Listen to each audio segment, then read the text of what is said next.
नमस्ते दोस्तों, साइकोलॉजी की आपकी अपनी पाठशाला में आपका स्वागत है। साइकोलॉजी की पाठशाला के पिछले वीडियो में हमने ट्रू एक्सपेरिमेंटल रिसर्च डिजाइन के दो प्रकार मतलब कि 2 टाइप्स को समझा था।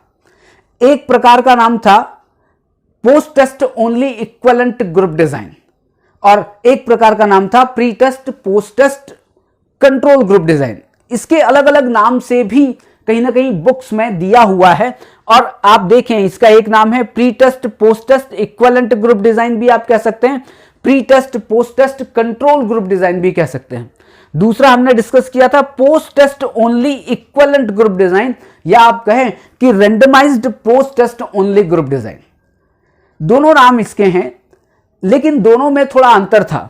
यहां पर आप देखेंगे प्री टेस्ट पोस्ट टेस्ट मतलब कि दोनों टेस्ट होते थे, पहले भी टेस्ट होता था, इंटरवेंशन हुआ और उसके बाद पोस्ट टेस्ट होता था।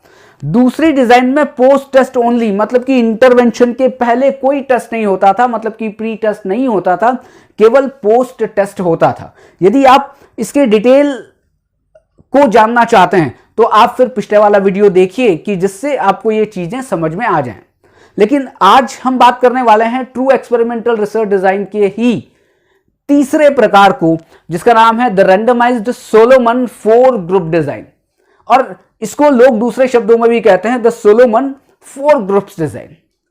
देखिए, यहां पर आप नाम अगर देखेंगे तो यहां पर सीधी सीधी बात है 4 ग्रुप्स डिजाइन।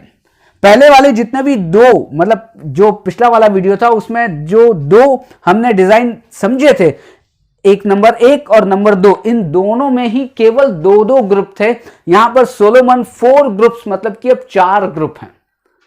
अब इसका प्रतिपादन या इस डिजाइन को किसने दिया था, नाम से समझ में आ रहा है कि कोई ना कोई सोलोमन करके कोई होंगे जिन्होंने इस डिजाइन को बनाया था। लेकिन क्या नाम था, वो एक ब्रिटिश साइकोलॉजिस्ट थे और उनका नाम था रिचर्ड एल सोलोमन। इन्होंने इस सोलोमन 4 ग्रुप्स डिजाइन को दिया। इसमें क्या होता है, इसमें होता यह है कि जो पूरा जो सैंपल है मतलब कि टोटल जो भी सैंपल है उसको रैंडमाइज्ड तरीके से, मैं बार बार रिपीट कर रहा हूं कि जब भी ट्रू एक्सपेरिमेंटल रिसर्च डिजाइन की बात आएगी तो सबसे इंपॉर्टेंट बात है रैंडमाइज्ड सिलेक्शन होगा सब्जेक्ट्स का। रैंडमाइज्ड 2 ग्रुप्स में वो डिवाइड किए जाएंगे और रैंडमाइजेशन की प्रोसेस से ही ये डिसाइड होगा कि कौन सा एक्सपेरिमेंटल ग्रुप होगा और कौन सा कंट्रोल ग्रुप होगा। लेकिन यहां पर भी बात वही है बिल्कुल 100% कि रैंडमाइजेशन की प्रोसेस आपको यूज करनी है। अब हम समझ लेते हैं कैसे होगा। मान लेते हैं टोटल 100 का अपना सैंपल है, 100 लोगों का हमने चयन किया रैंडमाइजेशन के तरीके से, फिर इसको 4 ग्रुप्स में डिवाइड करना है। तो 4 ग्रुप कितने के हो सकते हैं, ये हम लिख देते हैं कि 25, 25, 25 और 25, 25 के 4 ग्रुप बन सकते हैं। और इन 4 ग्रुप को भी हमने देखिए यहां पर लिखा हुआ है R R R R R R का मतलब क्या है, आर मतलब रैंडमाइज तरीके से इन 25 25 25 25 मतलब 4 ग्रुप का सिलेक्शन हुआ और सिलेक्शन होने के बाद इनको अलग अलग डिवीजन किया गया। पूरा और पूरा समझना बड़ा इंपॉर्टेंट है कि केवल और केवल रैंडमाइजेशन के तरीके से या रैंडमाइजेशन की प्रोसेस से 4 ग्रुप में डिवाइड कर दिया। और 4 ग्रुप में क्या होगा कि इन 4 ग्रुप में 2 ग्रुप होंगे जो एक्सपेरिमेंटल ग्रुप होंगे और 2 ग्रुप होंगे जो कंट्रोल ग्रुप होंगे। आप यहां पर देखें, अगर ये नंबर 1, ये नंबर 2, ये नंबर 3 ग्रुप और ये नंबर 4 ग्रुप। अब इसमें अगर आप देखेंगे इस फिगर को तो ये जो नंबर 1 ग्रुप है मतलब कि ये वाला जो ग्रुप है वो हमने कहा ये एक्सपेरिमेंटल ग्रुप है और नंबर 3 है ये भी एक्सपेरिमेंटल ग्रुप है। मैंने अभी क्या कहा कि इन 4 ग्रुप में 2 ग्रुप को एक्सपेरिमेंटल ग्रुप माना जाता है, असाइन किया जाता है, और 2 ग्रुप को कंट्रोल ग्रुप में असाइन किया जाता है। और ये जो एक्सपेरिमेंटल और कंट्रोल ग्रुप में जो असाइन करने का जो काम है वो भी रैंडमाइजेशन की प्रोसेस से ही होगा। यहां पर अब हमने कहा कि ये 4 ग्रुप में से 2 ग्रुप एक्सपेरिमेंटल, 2 ग्रुप कंट्रोल। अब एक इंपॉर्टेंट बात और भी है कि अगर इस थोड़ा सा इस फिगर को अगर आप देखेंगे, पूरी की पूरी फिगर को देखेंगे तो पहले वाली मतलब जो पिछले वीडियो में हमने 2 ट्रू एक्सपेरिमेंटल रिसर्च डिजाइन के जो 2 टाइप्स पढ़े थे वो दोनों के दोनों इसमें मिले हुए हैं।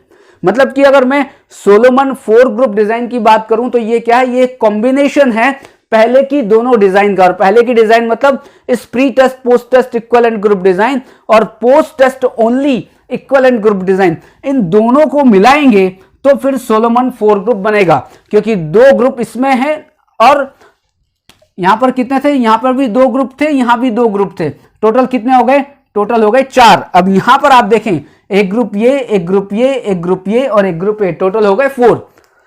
ये जो फिगर है, ये थोड़ा सा देखिएगा, ये जो फिगर है ये रिप्रेजेंट कर रहा है pre test post test equivalent group design को, और ये जो नीचे वाले 2 जो ये हैं ये रिप्रेजेंट कर रहा है post test only equivalent group design को। क्योंकि देखिए यहां पर क्या है, केवल पोस्ट टेस्ट, यहां पर प्री टेस्ट नहीं है, और यहां पर pre test post test, pre test post test.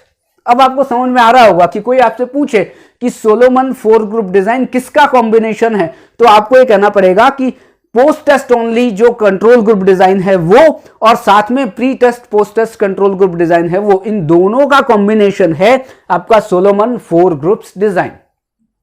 अब फिर रिपीट करते हैं कि 2 एक्सपेरिमेंटल ग्रुप मैंने अभी आपको कहा कि ये जिसमें एक्स लिखा हुआ है, एक्स का मतलब इंटरवेंशन, एक्स का मतलब इंडिपेंडेंट वेरिएबल, एक्स का मतलब कोई ना कोई ट्रेनिंग इनको दी गई है। तो ये नंबर 1 ग्रुप को मैंने एक्सपेरिमेंटल ग्रुप और नंबर 3 को एक्सपेरिमेंटल ग्रुप मैंने नाम दिया। अब आप यहां देखें, यहां पर प्री टेस्ट हो गया, उसका पोस्ट टेस्ट हो गया इस इंटरवेंशन के बाद, यहां पर जो उसका जो सेकंड जो कंट्रोल ग्रुप था उसका प्री टेस्ट हुआ और उसका पोस्ट टेस्ट हुआ, ये 4 चीज हो गई। अब नीचे क्या हुआ, पोस्ट टेस्ट ओनली, मतलब कि यहां पर केवल एक्स मतलब कि इंटरवेंशन दिया, इंटरवेंशन देने के बाद मेजरमेंट कर लिया गया या उसका असेसमेंट कर लिया गया, और यहां पर कोई इंटरवेंशन नहीं दिया और उसके बाद असेसमेंट कर लिया गया। आपके पास टोटल 4 पोस्ट टेस्ट आएंगे। 4 टेस्ट आप देख लीजिए, O2, O4, O5 और O6, और 2 प्री टेस्ट आएंगे, O1 और O3। अब आपको समझना पड़ेगा कि इसकी कैलकुलेशन कैसे होगी, क्योंकि साहब 4 ग्रुप हैं, 2 बार हमें प्री टेस्ट मिले, 4 बार हमें पोस्ट टेस्ट मिले, तो कैसे इसकी कैलकुलेशन करनी पड़ेगी, इसमें टी टेस्ट लगेगा कि अनोवा लगेगा कि अनकोवा लगेगा कि क्या चीज लगेगी। तो इसमें क्या होगा कि ये 2, 3 और 4 मतलब कि चारों जो पोस्ट टेस्ट है, इस पोस्ट टेस्ट में हम लोग लगाएंगे एनोवा। मैं फिर रिपीट कर रहा हूं, एनोवा किसके लिए लगाएंगे, 4 पोस्ट टेस्ट, चारों टेस्ट जो पोस्ट टेस्ट हैं उनके कंपैरिजन के लिए हम लोग लगाएंगे एनोवा। और जब इन दोनों की बारी आएगी O2 और O4, क्योंकि इनका प्री टेस्ट भी लिया गया है, तो इन दोनों के लिए O2 और O4 के कंपैरिजन के लिए लगाया जाएगा एनकोवा। अब आपको समझ में आ रहा है कि पहला जो ये जिसका प्री टेस्ट लिया गया था एक्सपेरिमेंटल और कंट्रोल ग्रुप का, उनका जो पोस्ट टेस्ट आया उसमें कंपैरिजन के लिए हम एनकोवा का यूज करेंगे, और चारों पोस्ट टेस्ट की कंपैरिजन करने के लिए हम एनोवा का यूज करेंगे, तब सही स्टैटिस्टिक्स होगी। कुछ लोग क्या होता है, कुछ लोग है ना इसमें टी टेस्ट लगा देते हैं, तो फिर टी टेस्ट लगाएंगे तो फिर गड़बड़ हो जाएगी। ज्यादा बेटर ये होगा इन चारों का कंपैरिजन के लिए आप एनोवा लगाइए और इन 2 के कंपैरिजन के लिए आप एनकोवा लगाइए।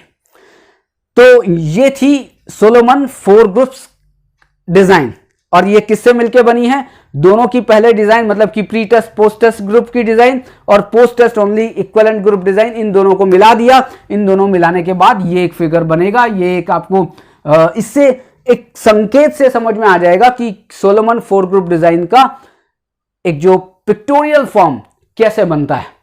तो आज के लिए इतना ही, कल फिर मिलेंगे एक नए वीडियो के साथ। Thank you.